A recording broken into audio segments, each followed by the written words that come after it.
আসসালামু আলাইকুম, কেমন আছেন সবাই? তো আমি আজকে বানিয়ে দেখাবো তালের পিঠা। এখন তালের সময় সবাই অনেক ধরনের পিঠা বানিয়ে থাকে, তো আমি একটা নতুন ধরনের পিঠা বানাবো।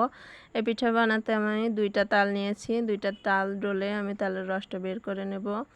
এই রসটা দিয়ে আমি পিঠা বানাবো। কড়াইতে দিয়ে দেব তাল।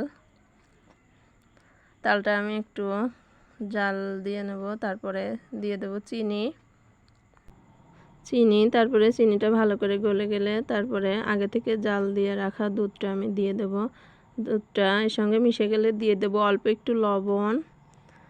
তারপরে আমি একটু চালের গুঁড়া আর একটু ময়দা একসঙ্গে করে দিয়ে দিয়েছি। তারপরে একটু নাড়াচাড়া করব, লাগা লাগা হয়ে গেলে একটু ঘি দিয়ে তারপরে নামিয়ে নেব। এই যে দেখতে পাচ্ছেন আমার ডোটা এরকম হয়েছে।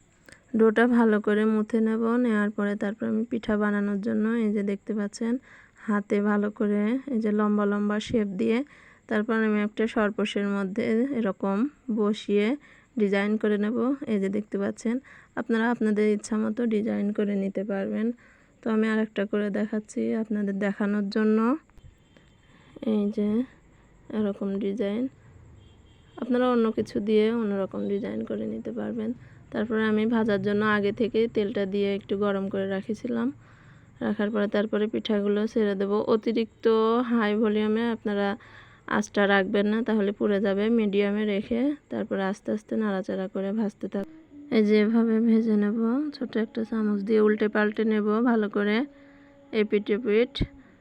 অতিরিক্ত ডিপ কালার করে ভাজবো না। এই যে দেখতে পাচ্ছেন এরকম কালার হলে তারপরে আমি তুলে নেব। আমার পিঠা একদম রেডি। এই যে দেখতে পাচ্ছেন। তো আমার রান্নাটি যদি আপনাদের ভালো লেগে থাকে, যারা ইউটিউব থেকে দেখছেন তারা আমার চ্যানেলটাকে সাবস্ক্রাইব করে দিবেন, আর যারা ফেসবুক থেকে দেখছেন তারা আমার পেজটি ফলো দিয়ে এরকম নতুন নতুন আরও রান্না দেখানোর সুযোগ করে দিবেন।